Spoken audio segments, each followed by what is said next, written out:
ஸ்ரீராமசுரம் குறும்பஜே சேப்பதியான ஸ்ரீமன் நாராயணனுடைய தனிப்பெரும் கருணையினால் ஆழ்வார் ஆச்சாரிய வைபவங்களை 71 நாளாக இன்று தொடர்ந்து பார்த்து கொண்டிருக்கிறோம். அதில் ஆழ்வாருடைய வைபவம் 11வது நாள் இன்று. துவக்கமாக குருபரம்பரை தியானம் குமுதவேல் நாச்சியார் அவர்கள் சாதிப்பார்கள். அஸ்மத் குருப்பியோ நமக, அஸ்மத் பரம குருப்பியோ நமக, அஸ்மத் சர்வ குருப்பியோ நமக, ஸ்ரீமதே ராமானுஜாய நமக, ஸ்ரீ பராங்குச தாசாய நமக, ஸ்ரீமத் யாமுனமுனையே நமக, ஸ்ரீராம மிஸ்ராய நமக, ஸ்ரீ புண்டரிகாசாய நமக, ஸ்ரீமன்னாதமுனையே நமக, ஸ்ரீமதே சடகோபாய நமக, ஸ்ரீமதே விஸ்வக்சேனாய நமக, ஸ்ரீயை நமக, ஸ்ரீதராய நமக.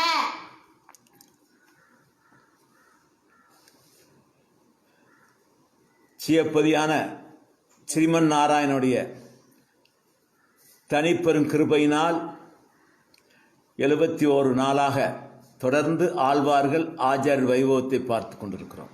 அதில் 11வது நாளாக ஆழ்வாருடைய வைபவத்தை பார்த்து கொண்டிருக்கிறோம். ஸ்ரீமன் நாராயணன் அனைத்து லோகங்களையும் படைத்து காத்து ரட்சிக்கின்ற சர்வேஸ்வரன். ஆத்மாக்கள் பல்வேறு வகையான ஆசைகளினால் பாவங்களை செய்து மீண்டும் பிறந்திறந்து பல்வேறு வகையான துன்பத்தில் துடித்து கொண்டிருப்பதை பார்த்து அவருடைய துன்பத்தை நீக்கி அவருடைய பாவங்களை எல்லாம் ஒட்டுமொத்தமாக நீக்கி தம்மோடு பரமபதத்தில் வாழுகின்ற திவ்யமயமான பேரின்ப பெருவாழ்வை பெற வேண்டென்பதற்காக வேண்டி ஸ்ரீமன் நாராயணன் தானே அவதாரத்தை மேற்கொள்கிறார்கள். அடுத்து நித்தியசூரிகளை ஆழ்வார்களாக அனுப்பி அனைத்து ஆத்மாக்களையும் உஜ்ஜீவதற்கு வழிகாட்டினார்கள்.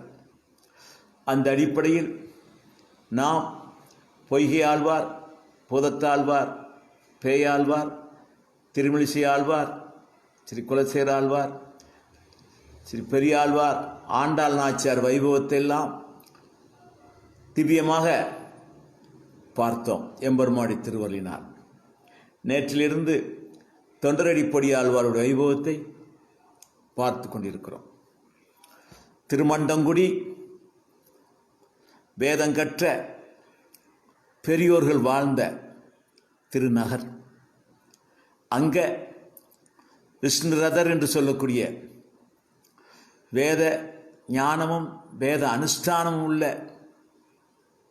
சுவாமி. அவருக்கு புத்திர பாக்கியம் இல்லாமல் இருக்க மேல்கோட்டை திருநாராயணபுரத்திற்கு சென்று திருநாராயணபுரத்து எம்பெருமாடி திருவருளால் ஸ்ரீமன் நாராயணனுடைய வனமாலா அம்சமாக திவ்யமான புத்திரன் பிறக்க அவருக்கு விப்ரநாராயணன் என்று பெயர் வைத்தார்கள். சிறு வயதிலேயே ஞானமும் அனுஷ்டானமும் விரக்தியுடையவராக திகழ்ந்தார்கள். தம்முடைய தந்தையாரே தந்தையாகவும் ஆச்சாரியராகவும் இருந்து வேதக்கல்வியை போற்றினார்கள். பகவத் விஷயத்தை தவிர மற்றவைகளில் நாட்டம் இல்லை.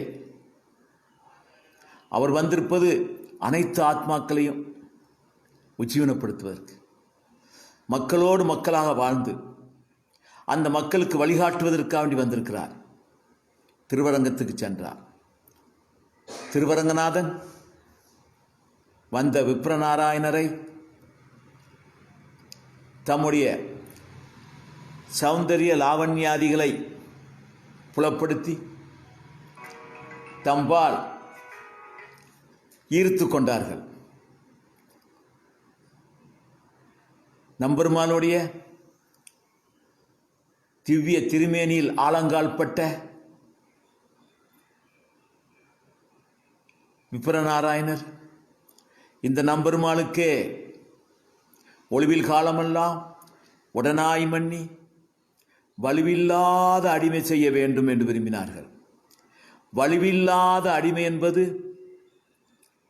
நாம் விரும்புவது செய்வது வலுவுடையது. நாமும் எம்பெருமானும் சேர்ந்து விரும்பியதை செய்தாலும் வலு குற்றமுடையது. எம்பெருமான் ஒருவனுக்கே விருப்பமானதுதான் வலுவில்லா கைங்கரியம். அந்த குற்றமில்லாத கைங்கரியம் என்பது பெரியாழ்வார் ஆராய்ச்சி செய்து நந்தவன கைங்கரியம்தான் என்று அறிந்து செய்தார்கள். அதனாலேயே எம்பெருமானுக்கே திருமாமனார் ஆனார்கள். அந்த புஷ்ப கைங்கரியத்தை இவர் செய்யத் தொடங்கினார். திவ்யமான நந்தவனத்தை அமைத்தார். எம்பெருமானுக்கு உகந்த பூஞ்செடிகளை வைத்தார். எம்பெருமானுக்கு உகந்த பலவர்க்க மரங்களை வைத்தார். தாமே முழுமையாக கைங்கரியம் செய்தார். நிலத்தை பண்படுத்துவதிலிருந்து, பாத்தி கட்டுவதிலிருந்து, செடிகளை நடுவதிலிருந்து, அவைகளுக்கு தண்ணீர் பாய்ச்சுவதிலிருந்து, மாலை எடுத்து மாலை தொடுத்து எம்பெருமானுக்கு சமர்ப்பிப்பது வரை தாமே செய்தார்.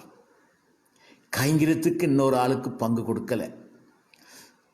விஷயஞானம் உடையவர்கள் எதையும் கொடுப்பார்கள், ஆனால் கைங்கரியத்தை மட்டும் கொடுக்க மாட்டார்கள். தானே செய்ய வேண்டும், இதையும் செய்ய வேண்டும், இன்னும் செய்ய வேண்டும் என்று கைங்கரிய ஆர்த்தி மேலும் மேலும் பொங்கிக் கொண்டே இருக்கும். கைங்கரியம் ஒருபோதும் போதும் என்று சொல்லாது, திருப்தி அடையாது. கைங்கரியத்தினுடைய பலன் கைங்கரியம்தான், கிடைத்துக்கொண்டே இருக்கும். இப்படியாக புஷ்ப கைங்கரியம் சிறப்பாக செய்து கொண்டிருக்கிறார்கள். அதை தவிர அசல் அறிய மாட்டார்கள். இப்படி இருந்து கொண்டிருக்கிற போது திருக்கரம்பனூரில் வாழக்கூடிய தேவதேவி என்று சொல்லக்கூடிய கணியர் குலத்தில் பிறந்த ஒரு ஸ்திரீ, நல்ல ஒழுக்கமுடையவள், நல்ல சிந்தனை உடையவள், அழகு, நடனம், பாடல், ஒப்பனை, எல்லா கலைகளிலும் தேர்ச்சி பெற்றவர். கலைகளெல்லாம் தேர்ச்சி பெற்று சோழமனிடம் விருது பெற்றவர். உறையூரில் சோழமன்னனுடைய தர்பார் மண்டபத்துக்கு சென்றிருந்தார்கள். அவரும் அவருடைய தமக்கையாரும் மற்ற தோழிகளுமாக அங்கு நடைபெற்ற கலை நிகழ்ச்சிகளில் அத்தனையிலும் தான் முதன்மையானவர் என்று வெற்றி பெற்று விருதுகளையும் பெற்றுக்கொண்டு உறையூரிலிருந்து வந்து கொண்டிருந்தார்கள். மதிய நேரம், வெயில். அந்த வெப்பத்தில் எங்கேயாவது நிலையில் ஒதுங்க வேண்டும் நினைத்தார்கள். அப்படி நினைக்கிற பொழுது அவர்கள் கண் பார்வையில் பட்டது விப்ரநாராயணருடைய நந்தவனம். அப்படி மனம், பூக்களுடைய மனம், கனிகளுடைய மனம், அப்புறம் பரிசுத்தமான ஆத்மா விப்ரநாராயணர். அதனால ஏற்படக்கூடிய ஒரு திவ்யமான ஒரு சுகந்தம். அந்த நந்தவனத்தினுடைய அருகில் சென்று தங்கினார்கள். தேவதேவி நந்தவனத்தை பார்த்தார், ஆச்சரியப்பட்டார். தேவலோகத்தில் எத்தனையோ அற்புதமான நந்தவனங்கள்லாம் இருக்குதுன்னு சொல்லுகிறார்கள். கந்தர்வலோகத்தில் எத்தனையோ அற்புதமான நந்தவனங்கள் எல்லாம் இருப்பதாக சொல்லுகிறார்கள். ஆனால் இந்த நந்தவனத்துக்கு இணையான நந்தவனமே எங்கு இருக்க முடியாது. மனதிற்கு அப்படி ரம்மியமாக இருக்கிறது, மனமாக இருக்கிறது, பார்க்க பார்க்க ஆர்வத்தை தூண்டுகிறது. உள்ளே செல்வோமே என்று நினைத்தார்கள். சகோதரி சொன்னார்கள், வேண்டாம், உள்ள போக வேண்டாம். கைங்கரியம் பண்ணி கொண்டிருக்கிறார்கள் லட்சணமான சுவாமிகள். சரி, உள்ளே செல்ல வேண்டாம், உள்ளேயே ஒரு ஓரமாக ஒரு மரத்தினுடைய நிலையில் நின்று கொண்டு சற்று இளப்பாரி விட்டு செல்வோம் என்று சொல்லி நந்தவனத்துக்குள் பிரவேசித்து ஒரு ஓரத்தில் ஒரு கரையில் நின்ற ஒரு மரம், அற்புதமா வாசனையோடு பூத்து குலுங்கிக் கொண்டிருக்கூடிய மரத்தினுடைய அடியில் நின்றார்கள். தேவதேவி எல்லா கலையும் கற்றவள், கலையார்வம் மிக்கவள். அத்தோடு நம்பெருமாளும் லீலை புரிய தொடங்குகிறார். எம்பெருமானுடைய லீலையும் ஆரம்பிக்க இருக்கிறது. அப்போ அப்படியே பார்த்து கொண்டிருக்கிற பொழுது இந்த விப்ரநாராயணர் ஆகிய நம்முடைய ஆழ்வார் அந்த செடிகளுக்கு தீர்த்தம் வார்த்து கொண்டிருக்கிறார்கள். பன்னிராயிரப்படி குருபரம்பரை பிரபாவம் செடிகளுக்கு தண்ணீர் விடுவதை திருமஞ்சனம் செய்கிறார்கள்னே குறிக்கப்பட்டிருக்கிறது. புஷ்ப செடிகளுக்கெல்லாம் திருமஞ்சனம் செய்து கொண்டிருக்கிறார்கள். அதையே கவனித்துக் கொண்டு எல்லா பாத்திகளிலும் தண்ணீர் பூர்ணமாக்கிக் கொண்டு வருகிற பொழுது இவர்களுக்கு பக்கத்திலே வருகிறார். இந்த தேவதேவி நின்று கொண்டிருக்கூடிய இடத்துக்கு அருகில் உள்ள பாத்திக்கு வந்து விட்டார். தேவதேவிக்கு தூரத்தில் வருகிற பொழுதே அந்த சுவாமியுடைய திருமேனி அழகு, 12 திருமண் காப்பு சாத்திற்கு அழகு, இவருடைய திருமுக மண்டலத்தை பார்க்க வேண்டும் என்று ஆசைப்படுகிறார். ஆனால் அவர் குனிந்து செடிகளையே பார்த்து கொண்டு நீர் வார்த்து கொண்டிருக்கிறார். தேவதேவி எவ்வளவோ முயற்சி பண்ணினால் விப்ரநாராயணனுடைய திருமுக மண்டலத்தை பார்த்து விடலாம் என்று சொல்லி பார்க்க முடியவில்லை. இவர் அவர்களுக்கு பக்கத்து பாத்தியிலேயே நீர் வார்த்து விட்டு அடுத்து சென்று கொண்டிருக்கிறார். தேவதேவிக்கு பெருத்த ஒரு அவமானமாக தெரிகிறது. ஏன்னா அவளுக்கு ஒரு அகங்காரம், அழகுமிக்கவள். நம்முடைய அழகில் மயங்காதவர்கள் இந்த லோகத்தில் உண்டோ? நம்முடைய பார்வையில் விழாதவர்கள் இந்த லோகத்தில் உண்டோ? நம்முடைய ஒப்பனையில் விழாதவர்கள் இந்த லோகத்தில் உண்டோ என்று ஒரு அகங்காரம் தேவதேவிக்கு உண்டு. ஆனால் இவர் யார் நிற்கிறார்கள் என்று கவனிக்காமலேயே நகன்று சென்றார். உடனே தேவதேவி தன்னுடைய சகோதரியை பார்த்து, என்ன சகோதரியாரே, இவர் என்ன உண்மத்தரோ? இவருக்கு ஏதாவது பைத்தியம் எதுவும் பிடிச்சிருக்கா? இல்லை இவர் ஆணும் பெண்ணும் இல்லாத அழியோ? ஏன் சொல்ற? நாம் அங்கே நிற்கிறோம், நம்ம எட்டிக்கூட்ட பார்க்கல, நீங்கள் யாருன்னு கூட கேட்கல, அறவே நம்மளை பார்க்காம போய்கிட்டு இருக்கிறாரு. இது என்ன அப்படின்னு சொல்லி ஆச்சரியமாக கேட்டார்கள். உடனே அவர் சகோதரி சொன்னார்கள், தப்பு. எப்பேற்பட்டவர் தெரியுமா அவர்? ஓ அழகெல்லாம் அவருக்கு அழகுன்னு தெரியும் நினைச்சியா? அருவருப்பா தெரியும்.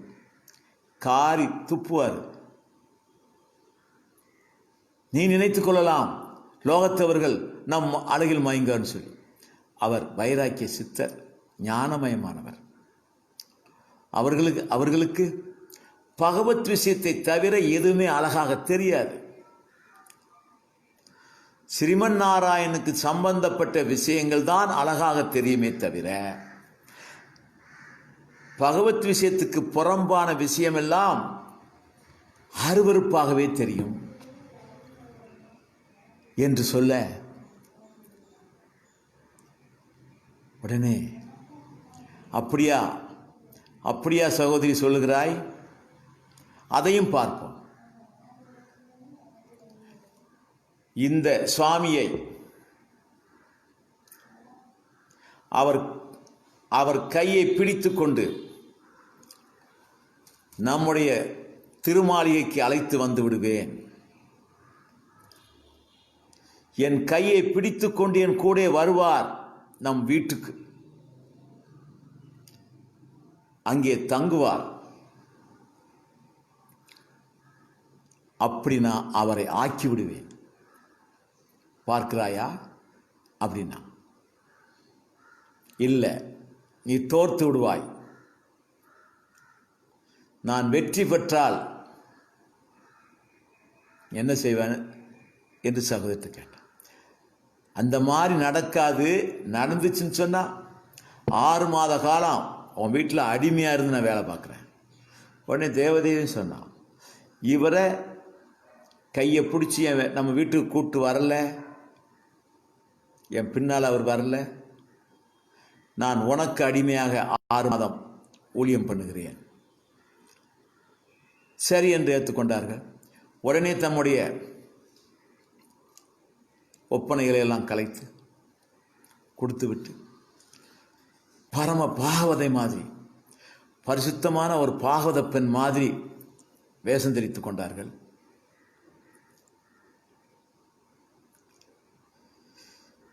அவங்கெல்லாம் போயிட்டாங்க. இந்த சாமி தனித்து ஒரு ஓரமாக நின்று கொண்டிருப்பை பார்த்த உடனே ஓடோடி சென்று அவருடைய திருவடிகளை விழுந்து வணங்கி, சுவாமி, அடியேனுக்கு அபயம் அளிக்க வேண்டும், உம்முடைய திருவடிகளை நான் தஞ்சமாக பட்டுகிறேன், என்னை ரட்சிக்க வேண்டும் சாமி. உடனே அவர் பதறி ஒதுங்கி, பிள்ளாய், நீ யார், எதற்காக அங்கு வந்தாய், உன் துயரம் என்ன என்று கேட்க, சுவாமி, கணியர் குலத்திலே பிறந்தவள் நான், வரஸ்திரி. அடியன் முற்பிறவில் செய்த பாவத்தின் காரணமாக அந்த குலத்தில் பிறந்து விட்டேன். மீண்டும் அந்த குலத்தில் பிறந்து அந்த பாவத்தொழிலை செய்ய விரும்பவில்லை. ஆனால் அங்கே இருக்கிற எல்லோருமே அந்த பாவகாரியத்தில் அடியனை தூண்டுகிறார்கள். அதைவிட உயிரை விடுவது மேல் அடியனுக்கு திருவரங்கநாதனுக்கு அந்தரங்க கைங்கரியம் செய்து கொண்டிருக்கக்கூடிய உம்முடைய திருவடிகளில் வாழ்நாள் முழுக்க சேவை செய்து கொண்டு உம்முடைய திருவடி பிளத்தினால் என்னுடைய ஆத்மாவை உஜ்ஜீவனப்படுத்த வேண்டும் என்று அடியனுக்கு தீர்க்கமான எண்ணம் உதயமாய் சாமி. அதனால் தேவருடைய திருவடிகளை தஞ்சமாக பட்டுகிறேன். நீர் விட்டுவிட்டால் அடியன் இந்த திருக்காவிரில் விழுந்து உயிர் தியாகம் பண்ணுவித்திர வழி கிடையாது சுவாமி. நீங்கள் மாலை தொடுத்து சன்னதிக்கு கொண்டு செல்லும்போது நந்தவனத்தை சுற்றி சுற்றி பாதுகாப்பேன். ஆடுகளோ மாடுகளோ வேறு எந்த உயிரினங்களாலும் நந்தவனத்து பூஞ்செடிகளுக்கு ஆபத்து வராது சாமி. அடுத்து நீங்கள் நியமித்த நந்தவன கைங்கரியத்தை செய்வேன் சாமி. களை எடுக்க சொன்னாலும் சரி, தண்ணீர் பாய்ச்ச சொன்னாலும் சரி, புஷ்பம் எடுக்க சொன்னாலும் சரி, எதை நியமித்தாலும் செய்வேன் சாமி. கைங்கரியம் நீங்கள் நியமிக்கிற கைங்கரியத்தை செய்வதுதான் அடியனுக்கு உயிர் சுவாமி. அடியனுக்குன்னு எந்த பிரசாதம் தனியாக தேவையில்லை. தேவரி திருவாரணம் செய்துவிட்டு எம்பெருமானுக்கு கண்டர்ல பண்ணி தேவரீர் பிரசாதப்பட்டு தேவருடைய சேஷத்துவ பிரசாதம் எதுவாக இருந்தாலும் அது எனக்கு பரம போக்கியம். அது எவ்வளவாக இருந்தாலும் சரி, எதுவாக இருந்தாலும் சரி, அது போதும் சாமி எனக்கு என்று சொல்ல நாதியற்ற உம்முடைய திருவடியே நாதியாகப்பட்டிருக்கிற அடியாளை கைங்கரியத்தில் ஏவி பணிகொள்ள வேண்டும் சுவாமி என்று விண்ணப்பிக்கவும், அவருடைய பணிவு, அவருடைய பேச்சு, அவருடைய பக்குவமான நடிப்பு இவர் உள்ளத்தில் இரக்கத்தை ஏற்படுத்தியது. சரி, கைங்கரியம் செய்து கொண்டு ஜீவிப்பாயாக உத்தரவு கொடுத்தார். அந்த மாதிரியே அவர் நினைக்கிற மாதிரியே கைங்கரியம் பண்றாங்க. இவர் வெளியே சென்றிருந்தால் தோட்டத்தை சுற்றி சுற்றி வருவார்கள். எந்த மாடுகளால் அல்லது ஆடுகளினால் செடிகளுக்கு ஒரு தீங்கு நேராமல் பாதுகாப்பார்கள். அதே மாதிரி களை எடுக்கிற கைங்கரியம் கொடுத்தால் வெயிலென்று பார்க்க மாட்டார்கள். சுவாமியே வந்து போதும் என்று அழைத்தால் தான் செல்வார்கள். பசி என்று பார்க்க மாட்டார்கள். முழுமையாகவே அந்த அம்மா செய்தாங்க. இதெல்லாம் விப்ரநாராயணர் கவனிக்கிறார். கைங்கரியத்தில் அவ்வளவு ஆர்த்தியா, கைங்கரியத்தில் அவ்வளவு பற்றுதலா, என்ன ஆச்சரியமா இருக்குது, என்ன ஆச்சரியமா இருக்குன்னு சொல்லி படிப்படியாக ஒரு விலட்சணமான ஒரு அடியார் தம்முடைய மனசில் ஆனந்தத்தை தரக்கூடிய ஒரு அடியாராக அந்த அம்மா மாறிட்டாங்க. அப்படியே புஷ்பத்தை எடுத்து கொடுப்பார்கள். எல்லா கைங்கரியத்தையும் ஏவ செஞ்சுட்டாங்க. பரம திருப்தி. இவருக்கு 6 மாத காலம் அந்த அம்மா அப்படி கைங்கரியம் பண்ணாங்க. ஒரு தடவை அந்த படுப்பதெல்லாம் இவர் தங்கியிருக்கக்கூடிய அந்த பர்ணசாலைக்கு வெளியே உள்ள திண்ணையெல்லாம் படுப்பாங்க, உள்ள படுக்க மாட்டாங்க.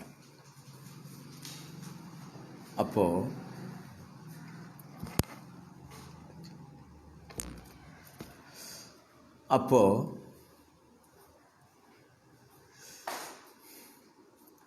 ஒரு நாள் இவர்கள் துளசி தோட்டத்தில் கைங்கரியம் பண்ணி கொண்டிருக்கிறார்கள் தேவதேவி. அப்படி திருத்துழாய் தோட்டத்தில் கைங்கரியம் பண்ணி கொண்டிருக்கிற பொழுது திருவரங்கநாதனுடைய லீலை தொடங்குகிறது.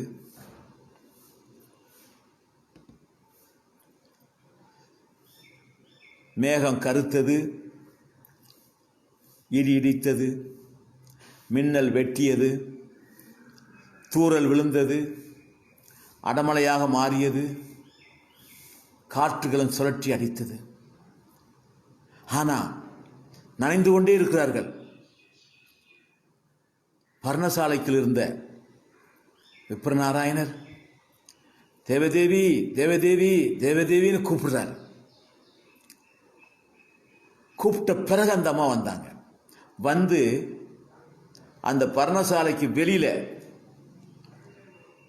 நின்று கொண்டிருந்தார்கள். வெளி திண்ணையில் இருக்கிற பொழுது காற்று சுழற்றி அடிக்கிறது. அதனால் அந்த மழை தண்ணி பூரா மேலே படுகிறது. இதை பார்த்த உடனே ஒரு இரக்கம் ஏற்பட்டது. ஆழ்வாருக்கு இரக்கம் ஏற்பட்டது. தேவதேவி உள்ளே வந்து ஓரமாக நில் அப்படின்னார். அதே மாதிரி அந்த அம்மா உள்ள வந்து ஒரு ஓரமாக நின்றால் புடவையெல்லாம் நனைந்து தண்ணீர் சொட்டி கொண்டிருக்கிறது. மாற்று உடுப்பு இல்லை. உடனே சுவாமி தம்முடைய வேஷ்டி மேல் உத்திரியத்தை எடுத்து கொடுத்தார்கள். அது அப்படியே உள்ளே சென்று அந்த உடுப்பை அவர்கள் உடுத்தி கொண்டு ஓரமாக உட்கார்ந்து கொண்டிருந்தார்கள். அப்படி இருக்கும்போது அவர் இந்த பெண்மணியுடைய ஒரு சுத்தமான ஒரு சிஷ்யை, பரிசுத்தமான சிஷ்யை, இப்படியும் சிஷியர்கள் நாட்டில் உண்டு என்ற அவருடைய கைங்கரியத்தில் அவர் சொக்கி போயிருக்கிறார்.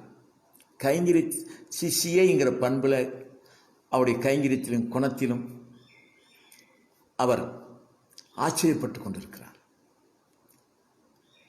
பரிசுத்தமான மனசு ஆழ்வாருடைய மனசு.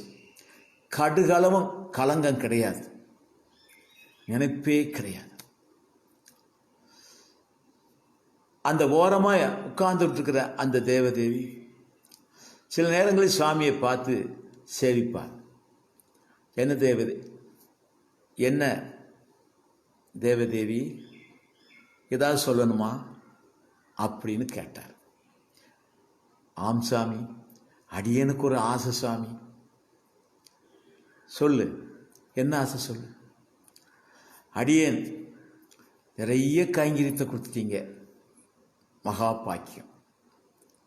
அடியனுக்கு தேவரீருடைய திருவடியில் கைங்கரியம் பண்ண ஆசாமி. எப்படி ஸ்ரீமன் நாராயணனுக்கு ஸ்ரீதேவி தாயாரும் பூதேவி தாயாரும் திருவடி கைங்கரியம் பண்ணுறாங்களோ அதுபோல உம்முடைய திருவடியில் அடியன் சேவை செய்யணும் ஆசாமி. அடியனுக்கு அந்த பாக்கியம் உண்டா சாமி அப்படின்னு கேட்டார். அவரும் உண்மையிலேயே கைங்கரியத்தினுடைய ஆசை இருக்கத்தான் செய்யும். தன்னுடைய விளட்சணமான சிஷியை ஆர்த்தியோடு கேட்டதும், அப்படியா, வா திருவடி கைங்கரியம் பண்ணுன்னு சொன்னார். அவ ஏற்கனவே திட்டமிட்டு வந்திருக்கிறவா பக்கத்தில் போய் உட்கார்ந்து கொண்டாள். அவளுடைய திருவடிகளை திருப்பாதத்தை தொட்டு வணங்கி சேவித்து விட்டு மகா சந்தோஷத்தோடு அந்த திருவடியை பிடித்து விடுகிறார்கள். அப்படி பிடித்து விடுகிற பொழுது இவளுக்கு கலாசாஸ்திரம் கற்றவளவர். கலாசாஸ்திரம் கலை, காமசாஸ்திரம் கற்றவள் இவள். எந்தெந்த நரம்புகள் எங்கெங்க இருக்குது, எந்தெந்த நரம்புகளை எங்க தொட்டால் இந்த காம சிந்தனை வரும் என்பது இந்த தேவதேவிக்கு தெரியும். அவ கைங்கரியம் காலில் கைங்கரியம் செய்கிறேன்னு சொல்லிட்டு இந்த சாமியுடைய திருக்காலில் எங்கெங்கெல்லாம் அந்த நரம்பு இருக்கிறதோ அது அவளுக்கு தெரியும். அந்த காலை, அந்த திருக்காலை பிடித்து விடுற மாதிரி அந்தந்த நரம்பை அவள் தொட்டுட்டாள். அந்த காம எண்ணங்களை உண்டு பண்ணக்கூடிய அந்த நரம்பு அவள் தொட்டாள். அந்த நரம்புகள் தூண்டப்பட்டுட்டு, நரம்புகள் தூண்டப்பட அதுவரை பரிசுத்தமாக இருந்த ஆழ்வாருடைய உள்ளத்தில் எண்ணங்களில் மாற்றம் வந்தது. அந்த எண்ணங்களில் மாற்றம் வந்ததை இவள் உணர்ந்து தெரிந்து கொண்டாள். தெரிந்து கொண்டவள் தான் அதில் வெற்றி பெற்று விட்டாள். இப்பொழுது விப்ரநாராயணர் தேவதேவியினுடைய வசப்பட்டு விட்டார். மறுநாள் தம்முடைய உண்மையான ஆடை அணிகலன்களை வரவழைத்தார். அதை இவள் அணிந்து கொண்டாள். விப்ரநாராயணருக்கு அழகாகத்தான் தெரிஞ்சது. உடனே அவர், சுவாமி, அடியங்களுடைய திருமாளிக்கு போகலாமான்னு கேட்டான். அதற்கு என்ன, போகலாமே அப்படின்ட்டார். இவரிடம் நிறைய திரவியங்கள் இருந்தது. அந்த திரவியங்களையும் எடுத்துட்டு தேவதேவிக்கு பின்னால தேவதேவியுடைய திருமாளிக்கு போயிட்டாரு. அங்கேயே நித்தியமாக தங்க ஆரம்பிச்சிட்டார். சகோதரி வந்தா, நீ வெற்றி பெற்றுட்ட, புனிதமானவரை நீ வெற்றி பெற்று நினைக்க, ஆனால் நான் நம்பலை. இது என்னமோ ஒரு லீலை இருக்குது, எனக்கு புரியலை. இல்லைன்னா இப்பேற்பட்ட மகான் உன் பின்னால் வந்திருக்க முடியாது, போக போக அந்த ரகசியம் தெரியும் அப்படின்னு சகோதரி சொன்னாலும் கூட அவ சொன்ன மாதிரி கைங்கரியம் பண்ண ஆரம்பித்தாச்சு. தேவதேவி திருமாளியில் தங்கியிருக்கிற பொழுது இவர் கொண்டு வந்த திரவியங்கள் எல்லாம் கரைய ஆரம்பிச்சு. திரவியங்கள் கரைய ஆரம்பிக்கவும் திருமண நந்தவனத்தில் வைத்திருந்த திரவியத்தையெல்லாம் கொண்டு வந்து கொடுத்தா அதுவும் தீர்ந்து விட்டது. உடனே அவள் சொன்னார்கள், திரவியம் இல்லாதவருக்கு இங்கே இடமில்லை அப்படின்னு பேசிட்டாங்க. இவருக்கு அது தாங்க முடியலை. தேவதேவி வீட்டை விட்டு போகவும் மனசு இல்லை. நான் இனி திரும்ப போகலை,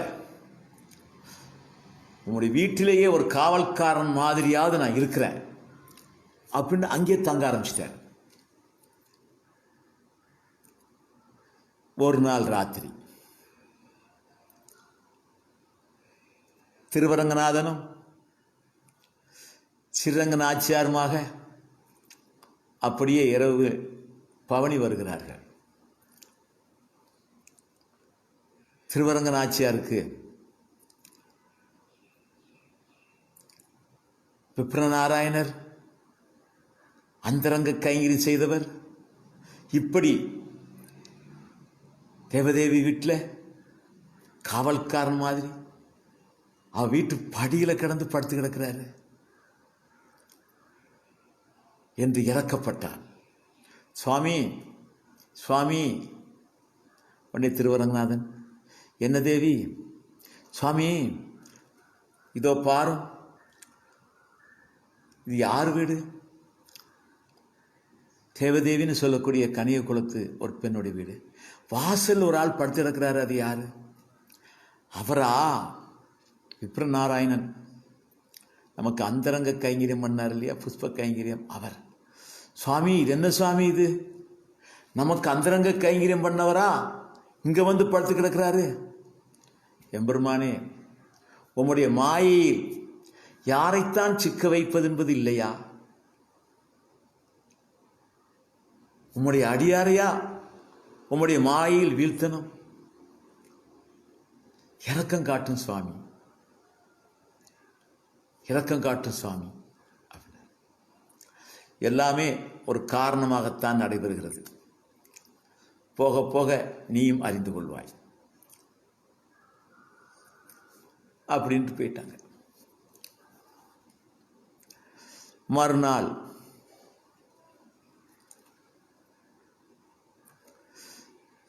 திருவரங்கநாதன் அழகிய மணவாளதாசன் அப்படிங்கிற பேரில் தேவதேவி வீட்டுக்கு வந்து கதவை தட்டார். சாட்சாத் எம்பெருமான், அகில லோகத்துக்கு நாயகன், தம்முடைய சங்கல்பத்தினாலேயே உலகத்தை படைத்து காத்து ரட்சிக்கிற பூர்ண பரிபூர்ண தேவாதி தேவன் தன்னுடைய அடியாருக்கா வேண்டி தேவதேவி விட்டு கதவை தட்டுறார். யாரது? அடியன் அழகிய மணவாளதாசன். அப்படின்னா யாரு? விப்ரநாராயணருடைய சிஷ்யன். அவர் இப்ப இங்க இல்லையே. அவர் இங்க இல்லைங்கிறது எனக்கு தெரியும். ஆனா அவர் தான் உங்கள்கிட்ட கொடுக்க சொல்லி ஒரு தங்க பாத்திரத்தை என்னிடம் கொடுத்து அனுப்பியிருக்கிறார் அப்படின்னு சொல்லவும் கதவை திறந்தாங்க. சாட்சாத் எம்பெருமான் லோகமெல்லாம் யாருடைய எந்த எம்பெருமானுடைய திருக்கதவு திறப்புக்கு திருப்பல் எழுச்சி பாடுகிறார்களோ அந்த சர்வேஸ்வரன் தேவதேவி வீட்டு கதவு திறப்புக்காக வேண்டி நிற்க அவ 10 கேள்வியை கேட்டு வெளியே வந்தான். உடனே விப்ரநாராயணனை கொடுக்க சொன்னார். பார்த்தா திருவரங்கம் கோயிலில் திருவாராயணத்துக்கு பஞ்ச பாத்திரம் இருக்கும். அதில் நடுமத்தியில் இருக்கக்கூடிய பாத்திரம் பெரிய பாத்திரம், சுத்தேக வட்டில்னு பேர். அது தங்கத்தில் இருக்குது. அந்த பெரிய பெருமான் முன்னால் இருக்கக்கூடிய அந்த பஞ்ச பாத்திரத்தில் நடு மத்தியில் இருக்கக்கூடிய அந்த சுத்தேக வட்டில் தான் இவர் ரங்கநாதனே கொண்டு வந்து கொடுக்குறார். அவர் கொடுத்து அனுப்பினார். அவருக்கு நான் என்ன சொல்லணும்னு கேட்குறார். யார்? ரங்கநாதன் கேட்குறார். அந்த அம்மா உடனே அவரை வர சொல்லுங்கள், தாமதிக்க வேண்டாம் அப்படின்னு அந்த அம்மா உத்தரவு. உடனே இவர் இறங்கி போய் அந்த பக்கமா சோகமாக படுத்திருக்கிறாரு. சுவாமி சுவாமி எழுந்திருச்சார். என்ன சாமி? கூப்பிடுறாங்க. யாரு? அதான் அந்த அம்மா கூப்பிடுறாங்க. உடனே போவேறான். அப்படியா கூப்பிட்டாங்களோ? நீ யாரு? உங்ககிட்டேன்னு சொன்னார்? இதெல்லாம் கேட்கல. சாட்சாத் எம்பெருமானே தட்டி எழுப்பி தகவல் சொல்லும்போது கூட உடனே போயிட்டார். அதே மாதிரி அந்த அம்மாவும் மிகுந்த சந்தோஷத்தோடு அவரை வரவேற்று உபசரிக்கிறாங்க. மகா பிரீத்தியோடே அப்படின்னு பன்னீராயிரம் இப்படி சொல்லுது. மகா பிரீத்தியோடே அந்த அம்மா வரவேற்றார்கள்.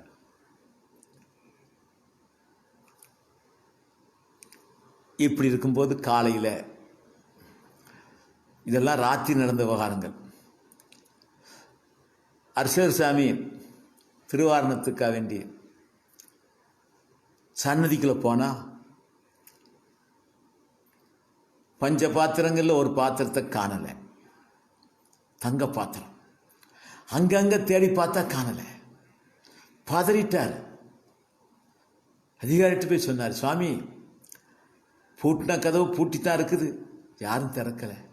ஆனால் சொர்ண பாத்திரத்தை சுத்தேக வட்டியில் காணல சுவாமி அப்படின்னு சொல்லவும் அவர் உடனே ராஜாவுக்கு தகவல் தெரிவித்தார். ராஜா எல்லாத்தையும் யார் யாரெல்லாம் சம்மந்தப்பட்டிருப்பாங்கன்னு சந்தேகப்படக்கூடிய ஆளை எல்லாத்தையும் கோயிலுக்கு வெளியில் பகிரங்கமான விசாரணை. தேர் பக்கத்தில் ஒவ்வொருத்தரும் நான் தெரியாதுங்காங்க. உண்மையிலே தெரியாது தானே, திருவரங்கநாதன்லாம் செய்தது. அப்போ எப்படி போக முடியும்? எந்த கதவும் திறக்கல, பூட்டி இருக்குன்னு அப்போ சாய் வச்சிருக்கிறது தான் காரணம். இல்லை காவல்காரங்க எல்லாரும் உடந்த எல்லாத்துக்கும் ஒட்டு மொத்தமான தண்டனை. பதில் சொல்லலைன்னா அப்புறம் ராஜா மிரட்டுறார். அப்படி சமயத்தில் இந்த தேவதேவிக்கு ஒரு வேலைக்காரி. அவ தண்ணி எடுத்து கொடுக்க கைங்கரம் பண்ணக்கூடியவா தேவதேவி. அவ அந்த தேரடி பக்கத்தில் வாரான். அவளுக்கு சொந்தக்காரன் ஒருத்தனும் ராஜாவால் தண்டிக்கப்படுவதற்காக வேண்டி அங்கே நின்றுகிட்டு இருக்கிறான். தேவதேவனுடைய வேலைக்காரி என்ன விஷயம்லாம் நிற்கிறான் கேட்டா, பெருமாள் திருவாரணம் கண்டறக்கூடிய பஞ்சபாத்திரத்தில் ஒன்றான அந்த சுத்தேக வட்டியில் காணல, தங்க வட்டில். அதனால் எல்லாத்தையும் தண்டனை கொடுப்பதற்காக வேண்டி ராஜா எல்லாத்தையும் நிப்பாட்டியிருக்கிறாரு அப்படின்னு சொல்லவும் இந்த வேலைக்காரிக்கு தெரியும். தங்க பாத்திரம் தானே? ஆமாம். அது இப்படித்தானே இருக்கும்? ஆமாம், எனக்கு தெரியும். நேற்றைக்கு விப்ரநாராயணனுடைய சிஷ்யர் அழகிய மணவாள தாசர்னு பேர். அவர் கொண்டு வந்து எங்கள் எசமானி அம்மாட்ட கொடுத்தாங்க.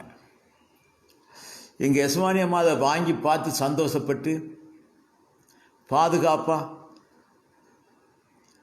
தாம் படுக்கிற தலையணைக்கு கீழே வச்சிருக்கிறாங்க அப்படி சொல்லவும் உடனே ராஜா அந்த பாத்திரத்தையும் எடுத்துட்டு அந்த தேவதேவியையும் அந்த விப்ரநாராயணனை அழைச்சிட்டு வாங்க உத்தரப்பட்டார். அவங்க வந்தாங்க. உடனே ராஜா தேவதையை பார்த்து, அரங்கனுக்குள்ள வட்டியில எப்படிமா நீ அபகரித்தாய்? சுவாமி, அடியாளுக்கு ஒண்ணுமே தெரியாது. இந்த சுவாமியுடைய சிஷியர் தான் வந்தார், அழகியமனவா தாசர்னு சொன்னார், இவர் தான் கொடுத்து விட்டதா சொன்னார். நான் நம்பி வாங்கி கொண்டேன்.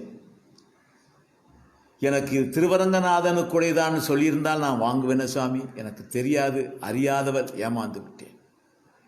விப்ரநாராயணரே, நீரேன் அபகரித்தேர்?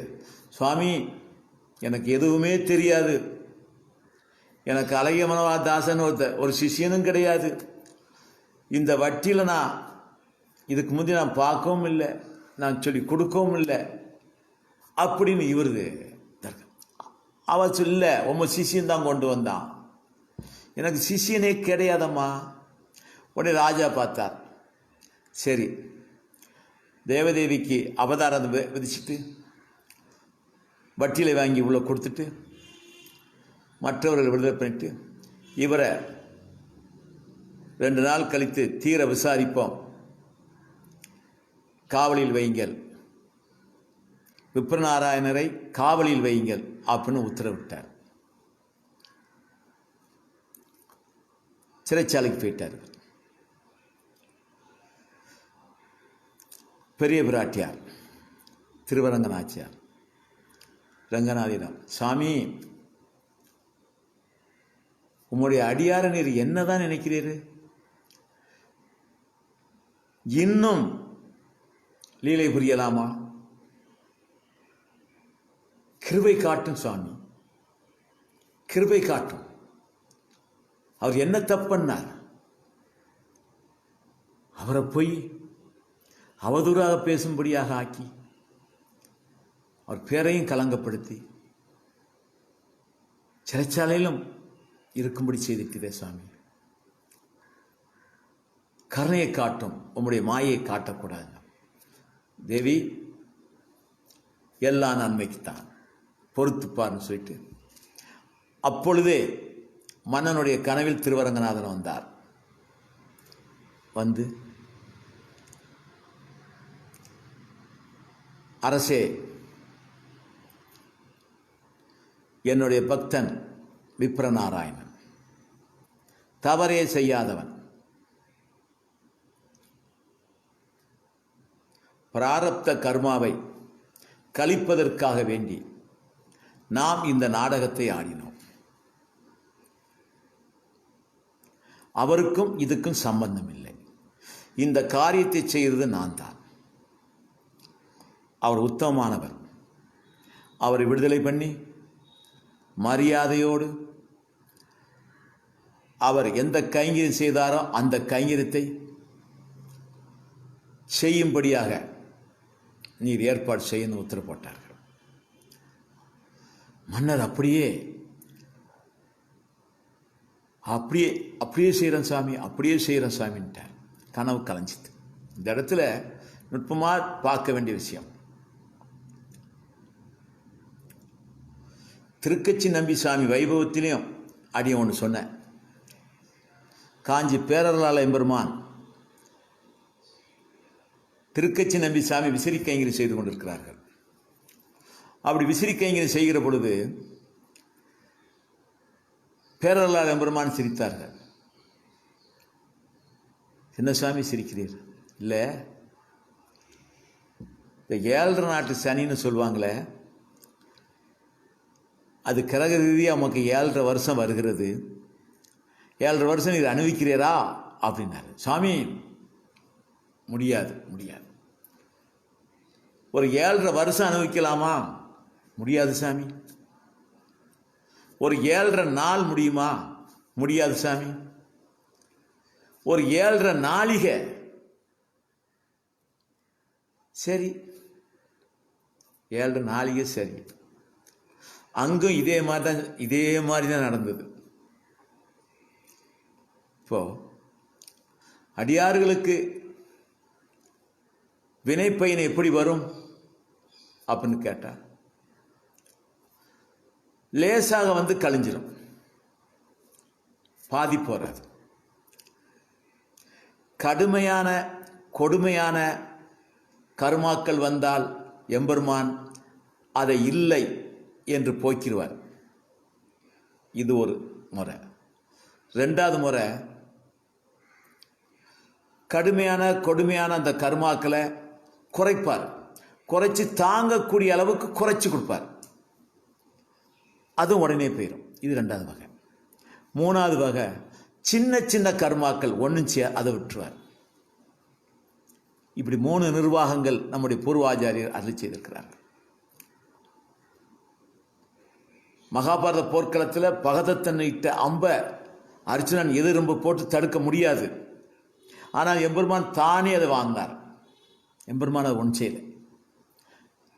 அர்ஜுனனுக்கு முன்ன நின்று தம் தோளில் வாங்கினார். அதே மாதிரி கொடூரமான பாவகர்மாக்களை எம்பெருமான் தானே வாங்கி கொள்வார். தன்னுடைய அடியார்கள் பக்கம் அந்த பாவகர்மாக்களை அணுக விட மாட்டார். அடுத்து நாகாசுரத்தை கர்ணை இட்டான். அது வந்துச்சு, அது உயிரே எடுக்கும். ஆனால் எம்பெருமான் தலைக்கு வந்த ஆபத்தை தலப்பாகையோடு போக்க வச்சிட்டார். கொடூரமானது லகுவா போச்சு. அப்படித்தான் மாற்றுவார். மூணாவது, அர்ஜுன் மேலே சில அம்புகள் பட்டுது, அதை அவன் ஒன்றும் செய்யலை. இப்படித்தான் கர்ம நிர்வாகம். இப்போ இவருக்கு கொடூரமான அந்த கர்மாவை குறைத்து சீக்கிரமே கழித்து விட்டுட்டார். மறுநாள் காலையில் அரசன் எழுந்திருச்சார். மந்திரியை கூப்பிட்டார். பெரிய தப்பு பண்ணிட்டோம். ஒரு மகா பக்தரை நம்ம தப்பாக நினச்சிட்டோம். உடனே போய் பல்லாக்கு அவரை வணங்கி பல்லாக்கில் அழைச்சிட்டு வாங்க. உடனே மந்திரிகள் சேனாதிபதியம் போய் சிறைச்சாலையில் போய் அவரை விப்ரநாராயணனுடைய திருக்காலில் விழுந்து வணங்கி, சாமி பல்லாக்கில் இல்லைங்க சாமி, ராஜா உடனே அழைச்சிட்டு வர்றார் சாமின்னு. உடனே அப்படியே வர ராஜாவே இவரை சேவிக்க, அறியாமல் தெரியாமல் நடந்து விட்டு சுவாமி மன்னிச்சிருக்க சுவாமி, நீர் எப்பேற்பட்ட மகான் என்று சொல்ல, அப்படி அந்த பல்லாக்கிலேயே அவர் நந்தவனத்தில் கொண்டு விட்டு வந்து விடுகிறார்கள். நந்தவனத்தில் கைங்கரியம் தொடங்குகிறது. அப்போ நினைச்சு பார்க்கிறார், நாம ஏன் இப்படி அவச்சாரப்பட்டுட்டோமே, இப்படிப்பட்ட பாவகாரியம் நம்ம செஞ்சிட்டோமே, இந்த பாவகாரியிலிருந்து விடுதலை ஆவதற்கு என்ன செய்வது என்று இவரே யோசனை பண்ணுகிறார். அப்படி யோசனை பண்ணுகிற பொழுது உலகத்தில் தீர்த்த கட்டங்களில் போய் தீர்த்தம் ஆடுவதனால் பாவம் போகும் என்று சொல்லுகிற சாஸ்திரங்கள், புனித ஸ்தலங்களுக்கு போவதனால் பாவங்கள் போகும் என்று சொல்லுகின்ற சாஸ்திரங்கள். இதெல்லாம் பொய் நாம் செய்ய முடியுமா? இனி முடியாது. ஆனால் எல்லாத்தையோட உயர்வா ஒரு விலட்சணமான ஒரு பரம பாகவதருடைய, ஒரு ஸ்ரீ வைஷ்ணவருடைய, ஒரு பிரபன்னருடைய பஞ்சசம்ஸ்காரம் செய்து கொண்ட உபாயமும் உபேயமும் எம்பெருமான் ஸ்ரீமன் நாராயணனே என்று இருக்கக்கூடிய விலட்சணமான சுவாமியுடைய பாத துளி, அவருடைய திருவடி தூசி நம் மேல் பட்டால் போதும் நம்முடைய பாவங்கள் எல்லாம் போகும் என்று சாஸ்திரம் பறைசாற்றுகிறது. எவருடைய திருமேனியில், நெற்றியில், சிரசில் அடியாருடைய பாதத்துளி ஒட்டிக்கொள்கின்றனவோ அந்த இடத்தில் கங்கை, யமுனை போன்ற கோடிக்கணக்கான தீர்த்தங்கள் எல்லாம் அங்கே வந்து விடுகின்றன.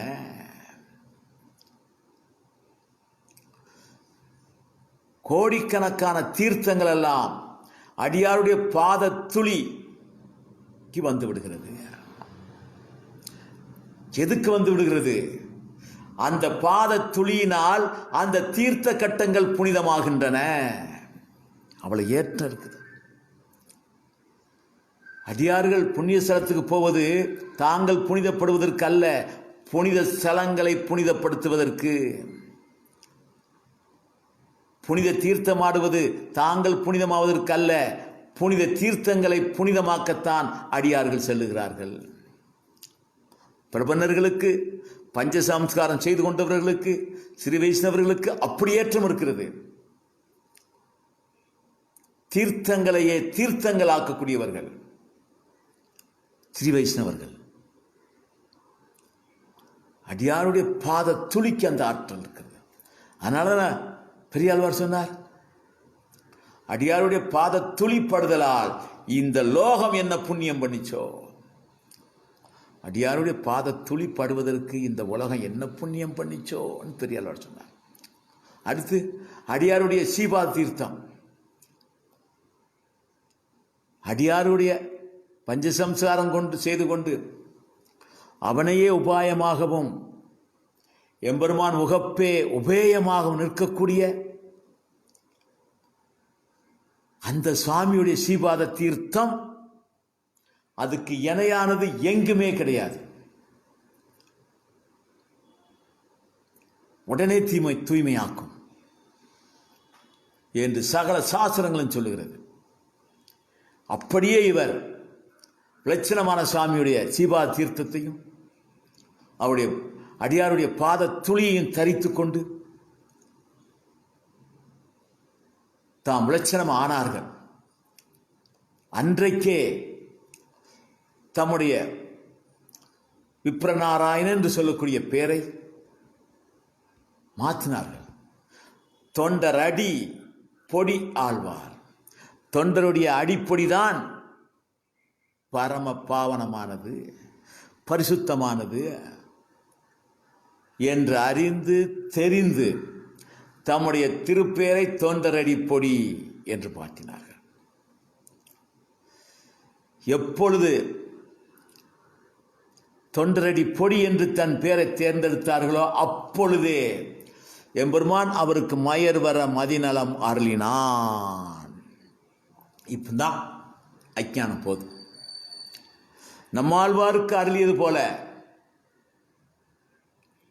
மயர் வர மதிநலம் நம்மாழ்வாருக்கு அருளியது போல அடியாருடைய திருவடி தூசியை, அடியாருடைய சீபா தீர்த்தத்தை மேலாக மேலாக எப்போது கருதி அவர் சுபீகரித்தாரோ அப்பொழுதே மயர்வர மதிநலம் வந்துவிட்டது.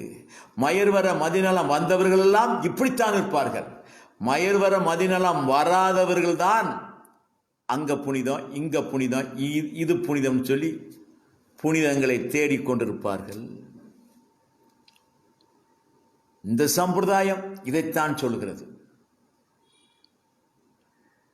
மயர்வர முழுமையான ஞானம் வந்துட்டு, அந்த முழுமையான ஞானத்தினால் திருமாலை 45 பாசுரங்கள், திருப்பள்ளி எழுச்சி 10 பாசுரங்கள். ஆச்சரியமானது, அற்புதமானது. திருவரங்கநாதனை நோக்கியே பாடினார்கள் திருமாலை. திருமாலை அறியாதவன் திருமாலையே அறியாதவன். அந்த திருமாலையாகிய பிரபந்தத்தை ரங்கநாதனை குறிச்சே ரங்கநாதனை கூப்பிட்டு கூப்பிட்டு பாடின பாசுரம் அது. அதுல அபூர்வமான ஆச்சரியமான பாசுரம். 45க்கும் பெரியவாச்சான்பிள்ள சுவாமியுடைய வியாக்கியானம் பிரமாதமா இருக்கும், ஈடனை இல்லாம இருக்கும். அந்த பாசுர திருமாலை பாசுர அர்த்தங்களை சுவாமி பெரியவாச்சான்பிள்ள வியாக்கியானத்தோடு அனுபவிக்கும். பரமபதம் என்ன பரமபதம்? இந்த வியாக்கியானம் தான் பரமபதம். அதை மிஞ்சும் கடைசி பாசுரம். பொன்னுலாம் சடையினானும் பிரம்மனும் உன்னை காண்பான் எண்ணிலா ஊழி ஊழி தவம் செய்தார் வெல்கி நிற்ப விண்ணுளார் வியப்ப வந்து ஆனைக்கு என்ற அருள் சுரந்தாய் கண்ணரா உன்னை என்னோ கலைகனா கருமாறே. ருத்ரர் பிரம்மா போன்றவர்கள்லாம் உன்னை பார்ப்பதற்காக வேண்டி ஊழி ஊழிக்காலம் தவம் செய்து கொண்டிருக்கிறார்கள். ஆனா ஒரு யானை, முதலை வாயில் அகப்பட்டு கொண்ட யானை ஆதிமூலனை கூப்பிட்ட உடனே அங்க இருந்து அறகொலைய தலகொலைய எம்பெருமான் அந்த வேகத்தில் வாரானா யானை ரட்சிப்பதற்கு. அரை கொலைய இடுப்புல கட்டியிருந்த வேஷ்டி அவுந்துச்சான் எம்பெருமானுக்கு. அரை கொலைய முடியெல்லாம் காத்துல பறக்குதான்.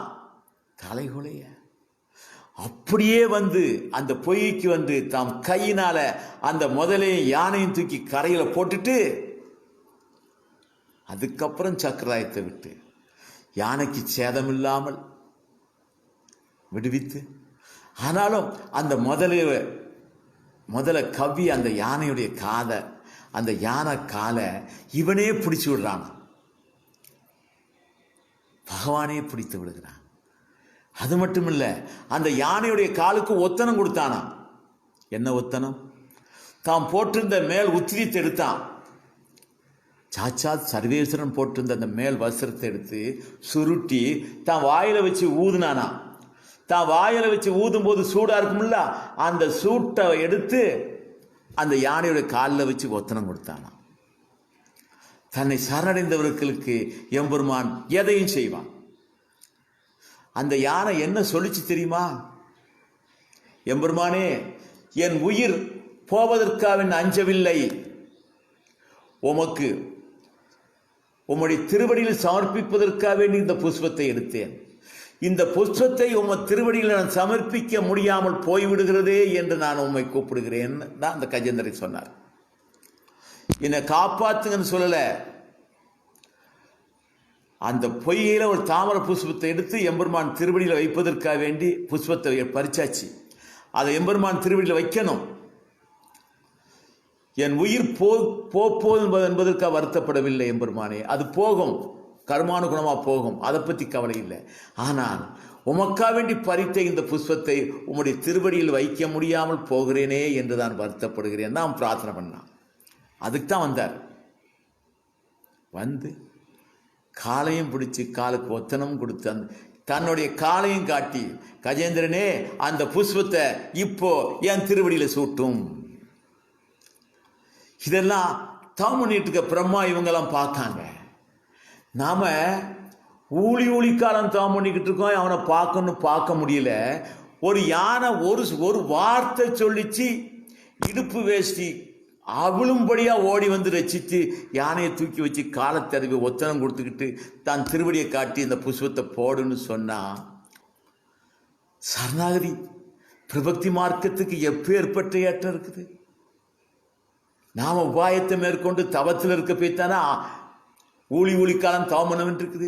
சாட்சாத் எம்பெருமான உபாயத்தினால் அடைய முடியவே முடியாது. காலம் போய்கிட்டு இருக்கோம், அவ்வளவுதான். ஆனால் சரணாகதி நம்முடைய சம்பிரதாயத்தின் பிரகாரம் எம்பெருமான் திருவடிகளை தஞ்சமாக சரணாகதி பண்ணிவிட்டால் அந்த தற்சனத்திலே எம்பெருமான் நம்மளை ஏற்றுக்கொள்கிறான்.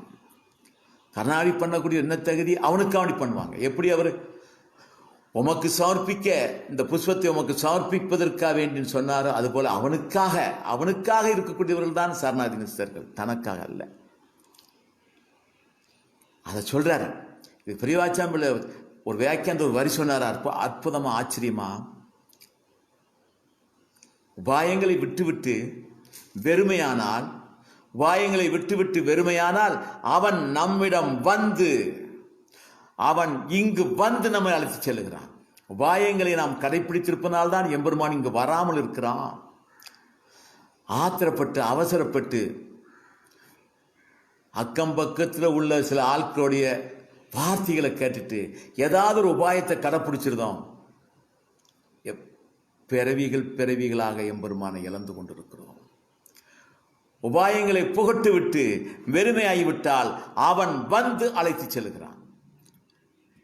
நான் சொன்ன வார்த்தை குறைவு, பெரியவாச்சான் பிள்ளை இதை விட பலமா சொல்றாரு, அவகாசம் இல்லை, அப்படி அமைஞ்சு போச்சு. இப்போ கைங்கரியம் பூர்த்தியா இருக்கிறாரு, நிறைவா இருக்கிறாரு. தேவதேவி பார்த்தாங்க, இப்பேற்பட்ட மகாத்மாவுக்கு கைங்கரியம் பண்ணக்கூடிய பாக்கியம் கிடைச்சிட்டு நாம இழந்துடக்கூடாதுன்னு சொல்லி தன்னுடைய சர்வ சொத்தையும் அத்தனை சொத்தையும் திருவரங்கநாதனுக்கு சமர்ப்பிச்சுட்டு திருவரங்கநாதன் திருக்கோயிலில் கடைத்தலை சீக்க பெற்றால் கடவுளை கலையலாமே. திருவரங்கநாதன் திருக்கோயிலில் துப்புர பண்ணுவது, தூத்து தொளிச்சு துப்புர பண்ணக்கூடிய அந்த கைங்கரியங்களை பண்ணி அந்த அம்மாவும் ஞானத்தை பெற்றார்கள். 2 வருவதும் விலட்சணமாக வாழ்ந்து விலட்சணமாக பரமதம் சென்றார்கள். இந்த இடத்துல ஒரு கேள்வி. இந்த இந்த இந்த ஆழ்வாருடைய வைபவத்தை பிரபன்னாமிர்தத்தில் பராசரப்பட்டு சாமி சொல்ல நஞ்சீர் சாமி கேட்குறாரு. அப்போ நஞ்சீர் சாமி ஒரு கேள்வி ஒன்று கேட்குறாரு. சுவாமி, இப்பேற்பட்ட விப்ரநாராயணருக்கு இப்படி அவருடைய பேருக்கு களங்கப்படுத்துகிற மாதிரி ஒரு நிகழ்வு வரலாமா சாமின்னாரு. உடனே பராசரப்பட்டு சாமி சொன்னார்கள், இல்லைப்பா, இந்த தேவதேவி திரேதாயுகத்தில் சூர்பனகையாக இருந்து ஸ்ரீராமரை ஆசைப்பட்டான். ராமர் ஏகபத்தினி விரதர், நடக்கலை. துவாபர யுகத்தில் அவதான் குப்சைன்னு சொல்லக்கூடிய கூனியா வந்து கிருஷ்ணரை ஆசைப்பட்டான். அவதான் இப்போ தேவதேவியா வந்திருக்கா. எம்பெருமான் தம்முடைய வனமாலையை விப்ரநாராயணன் என்று சொல்லக்கூடிய வைதிக உத்தமனாக அவதரிக்க செய்து அவர்களுக்குள் அந்த அன்பை ஏற்படுத்தி அவள் உள்ளத்தில் இருந்த ஆசை, அவள் 2 பிறவியை வச்சிட்டு இருக்க ஆசை, அந்த ஆசையை சவாசனமாக போக்கி தேவதேவி சூர்பனையாக இருக்கிற போதும் சரி, குப்சியாக இருக்கும்போது உள்ளத்தில் ஒரு ஆசை உதயமாச்சு. அந்த ஆசையை தேவதேவியாக வருகிற பொழுது விப்ரநாராயணர் மூலமாக சவாசனமாக அவாவை சவாசனமாக போக்கி கைங்கரியத்தை கொடுத்து பரமபதத்தை கொடுத்தான் அப்படின்னு 12,000 இல்லை வருது. அதை விட தெளிவாக சொல்வது பிரபன்னாமிர்தத்தில் வருது. அவளுடைய ஆசையை போக்கினான் இந்த சம்பவத்தின் வழியாக அப்படின்னு சொல்லப்பட்டு, உடனே அடுத்த கேள்வி கேட்டார் நஞ்சீர் சாமி. சுவாமி இருக்கட்டும், அதற்காக வேண்டி இப்படி ஆழ்வார் கீழே இறங்கி வரணுமா சுவாமி அப்படின்னு கேட்டார். உடனே எம்பெருமான் அந்த பராசரப்பட்டு சாமி பல் சொன்னார்கள். எப்படி பல் சொன்னார்கள்? அதாவது ஆழ்வார்கள் கீழே வருகிறார்கள், மக்களோடு மக்களாக வாழ்கிறார்கள். ஒவ்வொரு ஆழ்வார்களும் ஒவ்வொரு விதமாக வாழ்கிறார்கள். அப்போ மக்கள் உடைய செய்வாகங்கள் எல்லாம் இவரும் செய்வார்கள். அப்படி செய்து இதிலிருந்து விடுதலையாகி எப்படி மேலே செல்வது என்பதை காட்டுவார்கள். நாட்டில் உள்ள மக்கள் செய்கின்றதெல்லாம் இவர்களும் செய்வார்கள். செய்துட்டு இதிலிருந்து விடுதலையாகி எப்படி பரமபதத்துக்கு சென்றார் என்கிற வழியையும் ஆழ்வார்கள் காட்டினார்கள். அந்த மாதிரி தான் இப்படியாக தொண்டடிப்பொடியாளர் வைபவத்திலையும் இந்த மாதிரி இருந்தவர்களும் கூட விடுதலையாகி எம்பெருமானை சரணடைந்து பரமபதம் செல்லலாம் என்கிற நிகழ்வை காட்டுவதற்காக வேண்டி இந்த மாதிரி சம்பவங்கள் நடந்திருக்கின்றன. இது அவர்கள் நித்தியசூரிகள், அவர்களுக்கு பிராரப்த கர்மா கிடையாது. ஆனாலும் மற்றவர்களுக்கு வழிகாட்டுவதற்காக வேண்டி பராரப்த கர்மாவை குறைச்சிருக்கிறார். அதே மாதிரி நித்தியசூரிகள் அவர்களுக்கு இந்த மாதிரி ஆசபாசம் கிடையாது. ஆனாலும் நாட்டில் இப்படி இருக்குங்கிறதை ஒரு நாடகம் போல நமக்கு காட்டி இதிலிருந்து இப்படிப்பட்ட காரியங்களை செய்தவர்களும் எம்பெருமானை சரணடைந்தால் இந்த பிறவிலேயே பரமபதம் செல்லலாம் என்று காட்டுவதற்காக வேண்டி இப்படிப்பட்ட நிகழ்வுகளால் நடக்கின்றன என்று இந்த ஆழ்வார்கள் மூலமாக புகட்டப்படுகிறது. ஏன்னா அவர்கள் மனிதராக வந்து மனிதரோடு வாழ்ந்து மனிதரோட குணபாவங்களோடு இருந்து அந்தந்த நிலையிலிருந்து எப்படி விடுதலையாகி மேலே செல்கிறார் என்பதை காட்டுகிறார்கள். அப்படி நிகழ்ந்த நிகழ்வு தான் இது. அதனால் அவர் அப்பழுக்கற்ற தூயவராகத்தான் இருந்தால் நடந்தது நாடகம் போல அமைந்தது என்று பல் சொல்லப்பட்டிருக்கிறது. ஆக சிறப்பாக அதே மாதிரி தொண்டடிப்பொடியால் வைபவம் சிறப்பாக நடைபெற்றது. திருவரங்கத்துக்குள்ள ரங்காரவங்க கோபுரத்தை தாண்டின உடனேயே கீழ்ப்பக்கம் முதல் சன்னதி குரத்தாழ்வான் சன்னதி, 2வது சன்னதி தொண்டரடி பொடி ஆழ்வார் சன்னதி. மறந்து விடாதீர்கள். திருவரங்கத்துக்கு சென்றால் மறந்து விடாதீர்கள். ஏன்னா திருவரங்கநாதனையே பாடிய ஒரே ஒரு ஆழ்வார் தொண்டடி பொடி ஆழ்வார் தான். அந்த தொண்டடி பொடி ஆழ்வார் சன்னதியை கூரத்தாழ்வார் சுவாமி திருமகனாராகிய வேதவியாசர் பட்டர் சுவாமிகள், அந்த ஆச்சாரி சுவாமியுடைய பரம்பரையினர்கள் நிர்வகித்துக் கொண்டு வருகிறார்கள். தினசரி நித்திய திருவாராதனம் சிறப்பாக வேதவியாச பட்டர் சுவாமிகளால் நடத்தப்படுகிறது. நித்தியப்படி சிறப்பு திருவாராதனம். அங்கு வருகின்றவர்களுக்கெல்லாம் சிறப்பான பிரசாதம் நல்ல முறையில் கொடுக்கப்படுகிறது. அதே மாதிரி தொண்டடி பொடி ஆழ்வாருடைய மாத திருநட்சத்திரம் கேட்ட நட்சத்திரம் தோறும் சிறப்பான திருமஞ்சனங்களும் அலங்காரமான போகங்கள், ஜீரா, சர்க்கரை பொங்கல், புளியோதரை, தயிர் சாதம், சுண்டல் என்று எம்பெருமான் போக்கியமாக போகங்களை அனுபவிக்கிறார். அங்கே சன்னதிக்கு வருகின்றவர்களுக்கெல்லாம் அந்த சுவாமி கை, நல்ல பெரிய கை அள்ளி அள்ளி பிரசாதத்தை விநியோகப்படுத்துகிறார்கள். அடியன்கள் பல நம்முடைய ஆசிரமத்து சிறிசைல் தேவபத்திர ஆசிரமம் ஸ்ரீரங்கத்தில் தான் இருக்கிறது. அந்த நட்சத்திரம் வருகிறவெல்லாம் செல்லும்போது நேராக பார்க்குறோம். தினசரி நடக்கூடிய அந்த திருவாரான பிரசாத விநியோக கைங்கத்தையும் பார்த்துருக்குறோம். அதே மாதிரி ஆண்டு திருநட்சத்திரத்திலையும் ரொம்ப விமரிசையாக, மிக விமர்சனமாக காலையில், மதியம், இரவென்று சொல்லி 3 நேரம் சிறப்பாக நடைபெறுகிறது. சுவாமிகளுடைய பிரபந்த சேவை, பிரபந்த கோஷ்டிகள், அந்த நேரங்களில் வருகிற அடியார்களுக்கெல்லாம் அன்று முழுக்கும் பிரசாத விநியோகம் நடந்து கொண்டே இருக்கிறது. ஆச்சரியமான அந்த வேதவியாசர் பட்ட திருமாளிகை சுவாமிகள் அந்த சன்னதியை விலட்சணமாக செய்து கொண்டிருக்கிறார்கள்.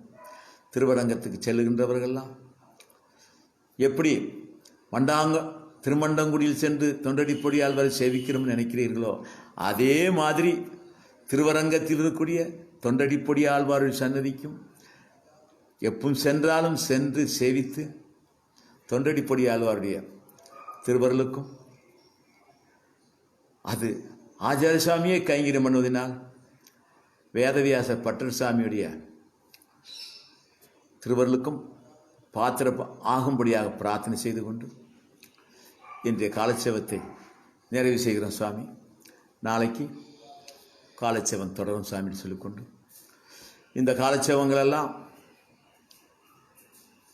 ஸ்ரீ பரகாலம் ராமதாசன் சொல்லக்கூடிய முகநூலில், ஃபேஸ்புக்கில் நேரடியாக நீங்கள் கேட்கலாம். யூடியூப்பில் நீங்கள் பார்க்கலாம். அடியன் இதுவரை 71 பிரவசனம் செய்திருக்கோம். 71 நீங்கள் பார்க்கலாம். திரும்ப பார்க்கும்படியாக கேட்டுக்கொண்டு, பார்த்து திருவரங்கனுக்கு திருவுள்ளத்துக்கு உகப்புக்கு ஆளாகும்படியாக பிரார்த்தனை செய்து கொண்டு, ஸ்ரீராமசன் தத்போத்திரம் தத்பாத கமலாசிரியம் ஸ்ரீசைல்நாதனையம் ஸ்ரீராமசன் திருவன் பஜன் சொல்லி நிறைவு செய்கிறோம் சுவாமி. நிறைவு செய்கிறோம்.